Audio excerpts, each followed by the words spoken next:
What is happening? What And is welcome happening? to Higher Life, the roundtable sessions, the very first episode of the new season of Higher Life. We've I like this table. Where did you get it from? This table, I just found it in the alley. Okay. And, I grabbed this table in the alley, and then I thought, let me bring it in. I saw some cloth on the floor. I found 4 random people to come and join me around this table. It looks And I cracking. thought, why not? Let's just have some conversations. Let's talk about life. So let me introduce myself real quick. My name is Daniel, and I am part of an indie pop band called Brightline, based in Manchester. Let's go around the table. Why don't you just, well, you start with you, bro. What's your name? Who are you? What are you doing here? Where did I find you? I don't know! I'm the first knight of the round table. My name is Mark, thank you. That deserved a bigger laugh, that's fine. I'm Mark. I play guitar for Amongst Wolves. That's why I'm here. Right. My name is Jacob. You have to sing it like that, you can't just say it. Yeah, I have to sing it because I'm in a band as well. I'm in Brightline. I also play guitar and bass and do some BVs. So there, Mark. Ooh, baby. You one up me, damn it. I like that. What about you? Who are you? My name is Gina, and I'm a singer in OTC. Happy days. Great. Sick. Last but not least, And I'm James, also part of the team with Gina from OTC, singer, rapper, producer, DJ.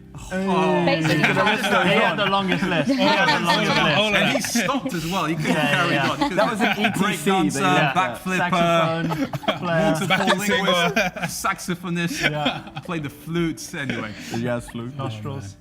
What is that? with his nostrils. anyway, I'm excited for today. Yeah. So what we want to do is we want to, every week on Wednesdays at 5 p.m. we're going to be gathering together and we're going to be talking about all the stuff that's been happening during the week, or maybe some of the newses, some of the things that have kind of popped within the news, within pop culture, and we want to discuss it. Yeah. And we want to look at what it means to follow Jesus in today's society, in today's world. So I want to know, have you guys seen anything interesting in the news? Is I there have. anything that's popped up? Okay. I have. What have you seen? I was on the news. Okay. And- You were on the news. I was on the news webbily, on the webs. I was on the internet, on the news. And I saw a story of a goat. A policewoman in America left her door open, and a goat climbed in and closed the door behind her and ate all of her paperwork. And then she couldn't get the goat out, and as she was trying to get the goat out, it bucked her and knocked her over. Like, And all the paperwork. That's like the worst Yeah. excuse for coming, That's not coming to work, sorry. is it? I don't goat. have I didn't do my homework. My goat. Go ate my I homework. got broken and evidence. locked me out my own house. Oh my gosh, that's amazing. The question is, did the goat get arrested? there was actually in the news, nobody was arrested. Yeah, I mean, it was a goat. It was a All you goat. had to know was a handcuffs, not a hoof cuffs. Good one. Thanks, guys. Good one. What about you, Mark? Have you seen anything? Yes, I interesting? have. I have found there's a guy, an 80-year-old guy in France, Okay. was trying to swat a fly, and he grabbed his electric fly swatter. And I want to make sure I get this wording exactly right. He picked up the fly swatter, but he accidentally hit a gas cylinder, and there was an explosion in his home. Oh my goodness. He's fine. He's fine. He had just a burn to his hand, but he was trying to swat a fly and blew up part of his house. Oh Oh my days. my That's pretty goodness, strong. that's Mad. That's awful. mad. What about you, Gina? Anything? So mine's a bit of heartbreaking personal news, actually, Okay. guys. Oh, My no. favourite Radio 1 DJ left Radio 1 this week. Who's that? So, Kel Spellman, he's gone, guys. He's So left sad. Radio 1. Isn't he like your big crush as well? I mean, I don't know how, Isn't that how why? Is that comfortable 'cause- I feel talking is that about 'cause this you on fancy air, him? but if you're Don't going you to out fancy him, me, though? Mark, Don't then you maybe fancy him, a though? little bit. Don't you fancy him, though? A little Do you bit. know him? Not personally, but No. you know. Well, he's here one day. Amazing. James, what about you, bro? What are you saying? Mine is a bit serious, controversial a little bit. I don't know if you guys been watching Britain Got Talent. Uh-huh. Yeah. I don't know if you've seen the performance by Diversity. Yeah. So it's a lot of complaining about the performance. So I'm like, what are people like thinking? Like, why? Saying what? It was like probably one of like the highest like complaints so far like Really? this Wow. year on Oh, TV. no, So I I was didn't like, see that actually. why? Obviously because of it was controversial in the sense of like the performance was based around all the injustice that's been happening with the Black Lives Matter and all that kind of stuff. So maybe that's where it was coming from. But yeah, so it was a bit. I was like, why? You know, I mean, it's a lot of complaint, but I can see where people are coming from. Like, it's understandable. But yeah. Cool. Wow. Cool. Well, my one was the fact that I believe the greatest footballer to ever grace this planet and play the beautiful game Cristiano Ronaldo. Sorry, one more time. Cristiano Ronaldo. That's Cristiano Ronaldo. Greatest football you don't player speak to ever Portuguese. grace this planet, Cristiano Ronaldo.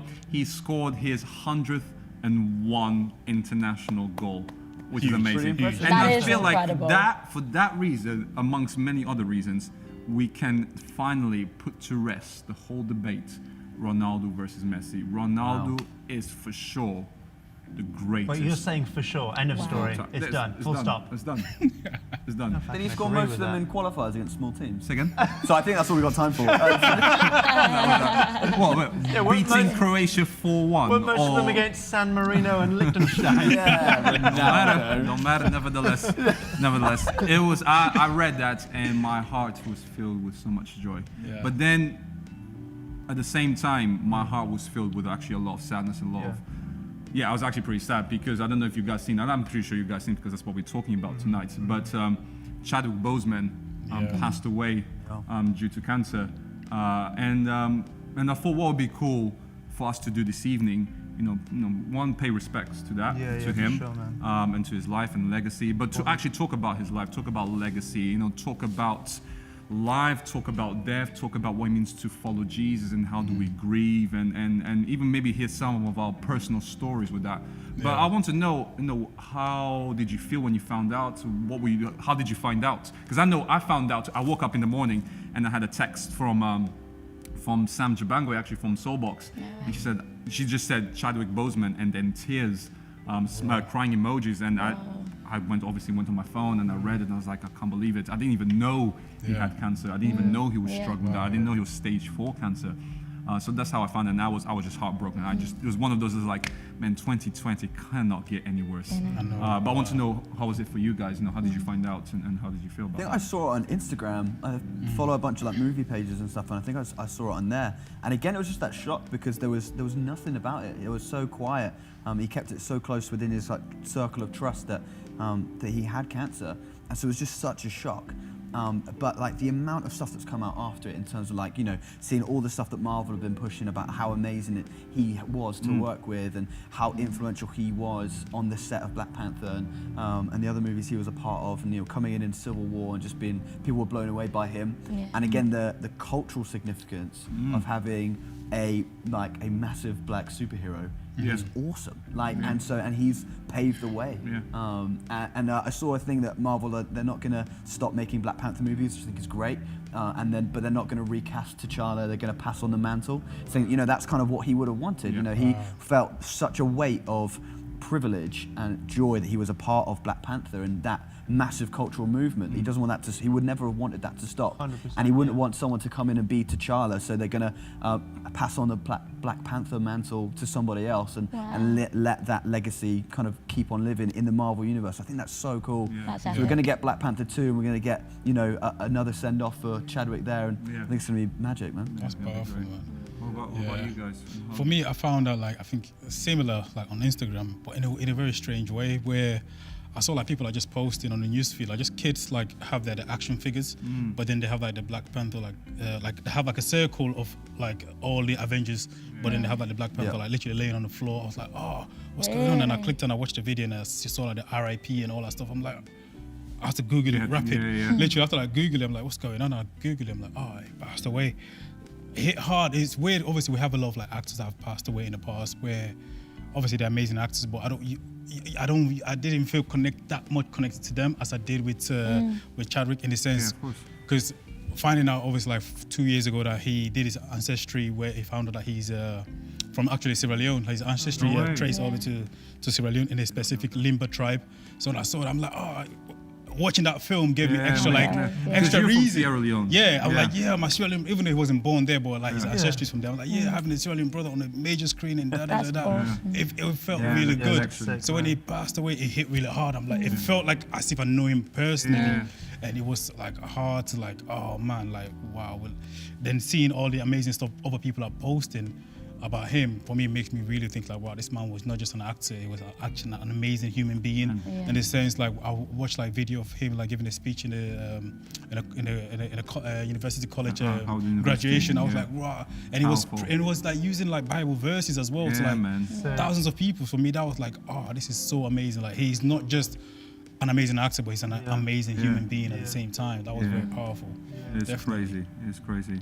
Yeah, I think one of the biggest things, I mean, I saw it on Twitter and again, literally exactly the same. I was like, let me Google this straight away because this can't be real. Like, you know what I mean? Like, because like the word that just kept racing through my head, like as I was trying to find out whether or not it died, is just like the word legacy. I mean, I may be wrong, but like as like the first black superhero, you know, for years we've looked at Superman, for years we've looked at Thor, and you know, and all of these people.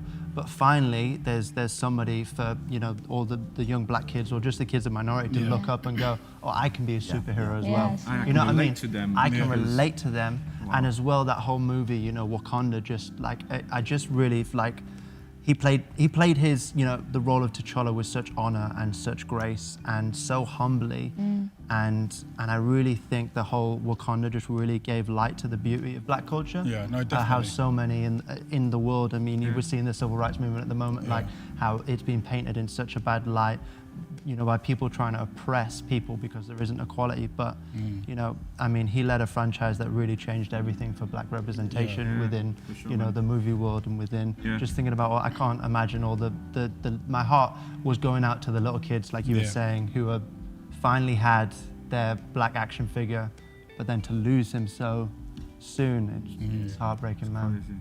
What about you, Gina? I just remember like being shocked because it's so young. To be fair, I thought he was younger than he was, right? I couldn't believe that he was in his 40s, but for me, I was like it just didn't make sense to lose somebody that soon and that quick. And because we had no idea, right? And I don't know how he did that. He was shooting Black Panther whilst having like chemo, and I think that's just a lot about who he was as a person, surely, to be battling all that. I think Michelle Obama actually tweeted when he passed away, like to be representing a black superhero in that way, to be carrying that, to be going on set every day, working, and to be in so much pain and to be suffering with something like colon cancer, like that's insane to be able to do that and to carry that. So. For sure. And his mindset as well, I found out today that his mindset was amazing. He was on the phone the week before he died with Kevin Feige, the head of Marvel, being like, yeah, of course I'm going to be there for filming Black Panther 2. Like, he was so optimistic, even when he was, like, his body started to deplete and he started to get really weak from the effects of the cancer and the treatment, but he was so optimistic and so like, yeah, of course I'm going to do that. Of course I'm going to do that. Like my heart, again, similar to Jacob, my heart goes out to people who, you know, like you're saying, James, feel close, feel more connected to him than other actors, other superheroes. Totally. And just real quick, just to finish, I was watching, like, I think Marvel like gave so much tribute, and I was watching a video that Paul Rudd, you know, Ant-Man made, and he said, for all of those who called Black Panther, all of those who called T'Challa like their hero, know that Chadwick was an even bigger hero in real life. You know what I mean? Like, man, what kind of what a crazy what a crazy role model. For sure. Something that you said was really interesting. You said that no one in the circle really leaked the fact that he had cancer. And I read this quote because I saw a quote that says this: essentially, no one knew Boseman's diagnosis beyond a very small handful of people, including, you know, his agent, trainer, and all that kind of stuff. And that was what Boseman wanted, and his inner circle respected his wishes. The fact that everyone around Boseman maintained this secret so carefully and completely, right up to the day they died, is a heroic act in of itself. You know what I'm saying? And I was reading that and I was thinking, like, oh my gosh, he had that circle of friends around him that had his back. So, what do you think how does friendship play in this? You know, do you think this is something that is essential, that is important, having these people around you that support you during this period of time? I don't know. I just want to hear what you. I think it's powerful, like, when you're like facing certain like battle in your life, it's important like the friends that you have around you, because they can be your shield. Because it's important when you're dealing with certain stuff, you want to have a group of people that you trust, that you can tell, but at the same time, what you've told them, you trust them with that they won't pass it on to someone else because that's not your wish. And so for them to like respect and honor his wish, even though he was battling it, but still kept it tight until the final day, for me, it just shows, one, the importance of like having people that you can trust, but also it shows that when you're in that position, like, you know what I mean, as someone that everybody look at, it's also important to have people that actually have your back, that love you, that trust you, and you trust them with your intimate, like, hard things that you're battling, you're dealing with, but they're like they got your back as well, saying like, you know what, bro, we are with you. That That's actually good. gives Yeah, you yeah. like it No, gives it's you good, hope. man. Yeah. It gives Yeah. you strength. It gives you like you know Yeah. what I mean, the force to keep going, to keep pushing. So Yeah. I believe him having those people around him kind of like help him a lot with battling every day, waking up and having you know a hope, having a purpose every single day. That really helped having like a good niche of like friend that you can trust. Good, man. It's good. Any other thoughts? You're just back to having friends and having a circle around you. One of my good friends actually lost both of her parents. As you can imagine, that was a crazy, hard time for her. And we as a friendship group, as the girls, didn't really know what to do. But we'd all planned to go to Ibiza that summer, right? And all of a sudden, this thing happened, and we were all like, "Oh my gosh, what do we do?" She couldn't afford it for various reasons, but we all just chipped in and like paid for a holiday, surrounded her, Ibiza. like just tried to like be there as much as we could. We didn't Nice. always know what to say. But we were just present and there and just doing whatever we could and just tried to bring her in and make her feel loved, I guess. I think Yeah. a big thing as well is makes you think is like we're not supposed to go through it alone. Yeah, Not- for sure. You know what I mean? And that's like the whole thing, we're Christians and like even the Bible, when God created the first person, he was like, wait a minute, You're not meant to be alone. I'm not meant to be alone. Let me Not meant to create, be have- let me create somebody else. Let me create a friend for you because we're not supposed to go through this alone. And, Yeah. and like, yeah, and it makes you think of, the cheesy thing, but friends are the family that we get to choose. Yeah, yeah. You know, that thing, like friends are actually family. They're Yeah, people who are going to be there for you. And it's so important to surround yourself with those kinds of For people. sure, man. It's so true. It's so true. And interesting, because I saw that that that speech that he did at Howard Yeah, University, so good. and I'm watching it, and I'm like, oh, now I know what you're going through as you're saying that. Oh. Wow. But then I'm thinking, but the stuff that you're talking about, and you're bringing God into the conversation, and you're actually pointing to God, and you actually saying, this is what was crazy. He kept saying that, God was directing his steps, and God had a purpose and a plan for his life. And I'm thinking, what a bold statement, knowing that you are at this stage in life where life could just end. Nevertheless, you have this trust that God has your back, that God is Yeah. with you. Yeah, wow. You mentioned it that we are Christians, we all believe in God, we all follow Jesus. So I wanted to know if any of you have ever experienced grief, especially relating to someone passing away. The Cambridge University, the Cambridge Dictionary says this: that grief is defined as a very great sadness, especially at the death of someone. So I'm wanting to know: have you ever experienced grief before? Have you ever experienced grief when someone has passed away? Yeah. And as a follower of Jesus, as someone that follows Jesus, that loves Jesus, how was that journey? How did you navigate all that? Yeah, for sure. I'll jump in. For me.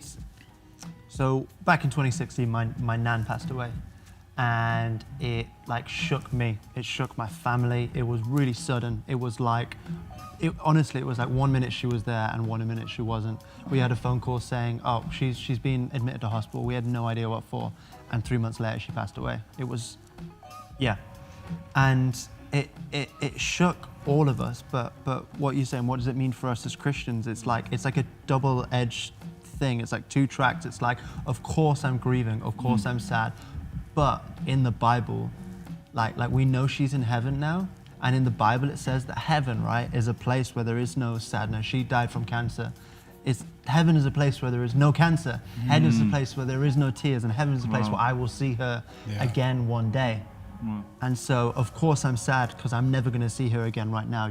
She's somebody I'll call up and say, Nan, I'm struggling with this. Or like, she lives in Sheffield. It's only like an hour and a half from where we live. Nan, can I come over for the weekend? You're going to make me some good food. You know what I mean? Maybe some We all good want the food. grandma's I just want the food. grandma's Everyone food. wants that grandma You'll food. overfeed me and it'll be beautiful. Like, I don't get that right now. But Yeah.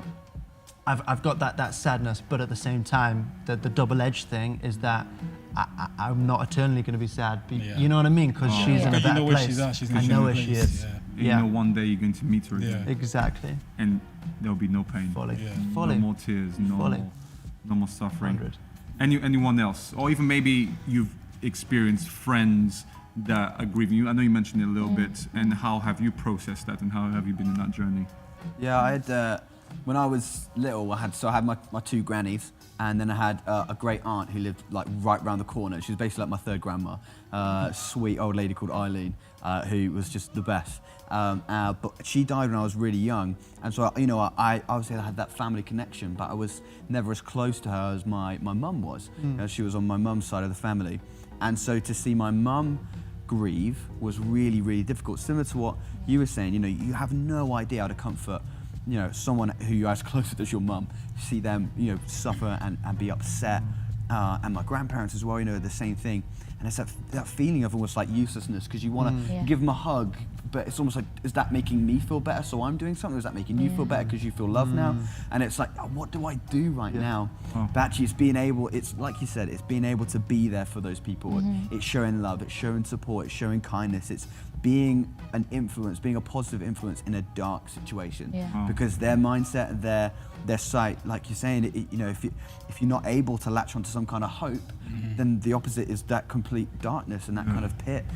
And so you want to be a light right there. You want to be the best friend you can, the best son, the best daughter, the best friend that you can possibly be at that time. But it's so difficult to watch. And I think, if you're feeling that uselessness around people who are grieving, that's okay. Like that's almost natural, because that to me is a sign that you've got a conscience, because it's like of course, man. I want to help this person, but I just Exactly, don't know man. how. But it's a good starting point. But just saying, be better, be a closer friend, be a better friend than you were before, and just be that support. And if they need a shoulder to cry on, if they need someone to process with, then you can step in and be that. But if they don't, then just send them to Ibiza, give them a good time, let them have fun, and just step up and show what you can. I think that's a big thing. Sure. And that's true friendship right there, isn't Yeah, it? And yeah. you know what? And that's a mature type of friendship. Because I feel like many times you'll be like, oh, why they don't open up to me, or why don't they say stuff to me, or why, what I'm saying? You're like, and then you start thinking about yourself. You're like, man, you got to you flip it, man. It's not about you. It's not about you. It's about this one person. You know what I'm saying? You mentioned hope, and that's one of the things that we know with all the music that we write. And when we do gigs, or when we used to do gigs prior to COVID, but hopefully, even though that COVID pressed the pause button, is going to come back again. The play button is going to be pressed again. Not rewound. Not rewound. It's going to be played again, and we'll be back in your school, and we'll be back on stages and festivals and performing and bringing a good time. But the reason why we do it is because we want to bring a message of hope, right? We want to tell people that in the midst of the storms of life, there is hope. In the midst of all of this, there is hope. And even just hearing Chadwick, when he was talking at the Howard University, or even some of the other interviews, even though he knew that he was in the midst of a storm and that his journey on earth was coming to an end, he still spoke with hope. And this wasn't about, and as I look more into this wasn't about wishful thinking. This was not just about human optimism, like we can do this and all that kind of stuff. I genuinely believe that this hope has a name, and his name is Jesus. And one of the things that Jesus says is that he is with us, that he will be with us until the very end. That during the good times, he's there with us. During the bad times, he's there with us, which fills me with so much hope. You know what I'm saying? It fills me with so much comfort, because I'm like, I don't need to go through this alone. I got friends around me that support me, that encourage me. But not only that, I know that Jesus, that he's there with me. And maybe you're watching this and you don't know about that.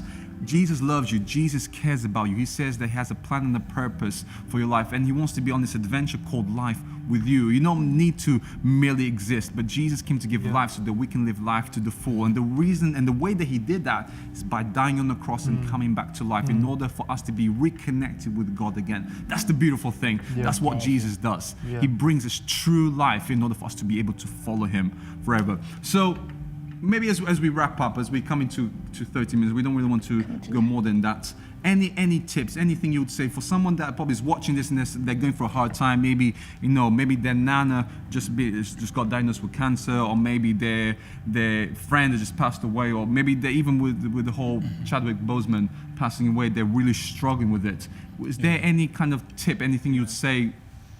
Why don't you try this out. This has helped me. I think for me, I think the big thing would be open up. Yeah. Find someone who you can talk to, because the easier. Well, sometimes it seems like the easiest thing to do is to keep it hidden, keep it to ourselves, and just I'll get over this in time. Yeah. But this stuff always comes back to bite. This stuff can sometimes have an effect on how we think and how we treat life in the future. And so I would encourage you, if you're struggling with this stuff, find someone you can talk to. Say, you know what? It might sound silly, or I might sound like this or that. They won't mind, but just say, you know what? I'm really struggling with this. Can I talk to you? Can I process some of this stuff? They might take you out for coffee if you can. Might just call you up when it's late or whatever. But I would encourage you, tell someone, whether that's a friend, whether that's someone in your family, for sure. someone else who has experienced this kind of thing in their past. Open up to someone and just let them into your life, because it could completely change the situation for you. That's good. Any I definitely agree, because we all at some point have experienced that all-time low and we feel like there's no way out. And for me, in my personal journey, literally where I was like in a place where I thought there's no hope, there's no way out, and a voice is telling me that there is no way out, you should just give up. But then there's another voice that's telling me, no, there is a way out, there is hope, and that literally there is no other way, there's only one way, and that way is Jesus. Like, just give him the best that you have. So for me, when I was in that situation, I said, you know what, I'm going to give Jesus my 150% and see what he does. Because then after that, I can then start reasoning, start thinking. But literally, when I gave Jesus about 150% in that position, I didn't care what I was going to look like. I don't care what other people are going to tell me. I don't care about my feeling, because sometimes our feeling would tell us to go to the left, but really we need to go to the right. You understand? So sometimes it's like over surpassing that feeling of like your comfort, like, oh, just stay inside, close the curtain, stay in the dark, don't speak to anyone. That's what you want to do, but really that's not what you should do. Like Mark was saying, like, find someone that you trust, speak to them and say, this is what I'm going through. How can you help me? Then that person, he or she might, say, oh, I've been through what you've been through. This is how I got out. I went to the church, or I read this scripture, or I read the Bible. So sometimes just having that person that you can, trust and have a communication with, it takes so much like pressure off your shoulder. It takes so much like, dark cloud over your head, because now you have someone that you trust, you can have a communication with, and they can hopefully lead you to the right path. Then who knows, maybe a week or a month later, you're like, whoa, thank God I spoke to my friend, or thank God I spoke to my mom, or thank God I spoke to this person. I'm in a different place now. By just actually having that conversation. So it's very important to actually have someone that you trust and have a conversation with, and like share, but don't keep it to yourself. Sick. And I guess we're talking a lot about communications. I would even put the challenge about praying. I just literally, which is literally just chatting with God the same way we're chatting right now. I believe that God is always willing to listen to us. God is always willing to listen to you. So maybe wherever you are, just say, you know what, God, I don't know how to do this, but just start talking. And I believe that God will listen to you and God will hear the stuff that you have to say. Remember, there is hope. You are not alone. There's a way out, and his name is Jesus. He's the way, he's the truth, the life. He wants to give you true life, real life, not just mere existence, but true life. And maybe, you don't even have a Bible, and you kind of like, I would love a Bible. We're giving Bibles out for free. Last week, we gave 3 Bibles out for free, and the link is in the description. So just click the link in the description, just put in your details, and we'll send you a Bible straight away. We'll go straight to your home, and you'll be able to have it. Nice. Which is great. You know what I remember, right? I remember, because I think I watched it with you. I watched Black Panther with you. And we watched it on the day before Charlotte got married. We went to the cinema. Because that was part of it. Charlotte, one of our friends, he heads up this training that we called Message Academy. And so all of us, all the groomsmen, went to the cinema. This is when we could hang out in mass, right? Which is always weird when you see pictures of old days. Like, whoa. Get away that's from each that's other. wrong. You should not too be close doing right that. now. Just sit watching the telly. You ever get that watching the telly? feel- And Yeah, all people the touch, time. like, so you haven't touched one, then they hug you. Look, No. I was watching this football game, right, from 2012, and the stadiums were packed. I was like, no, okay, wait a minute. No, thank you. That's not right. But anyway, I remember we went to see it, and I didn't really know what to expect. I was excited because it was like Black Panther, and there was a lot of hype, but I was like, I don't know what to expect. And I just remember coming out, and I just seeing everyone, Wakanda forever, and everyone just kind of walking around. Just like, I was like, yes, that's a so cool cool, symbol. You know what I'm man. saying? That everyone just like, it's that symbol of hope. You know what I'm saying? It's that symbol of, yes, Come on. Yes. come on, let's do it. So remember, there is hope. We love you. God loves you. We'll be back next week, Yeah. 5 p.m. Come and join us. We're going to be Yeah, talking yeah. about a whole bunch of other stuff as well. We love you. Make sure you follow the socials. If you want a Bible, click the link in the description. See you next week. Remember, there is hope.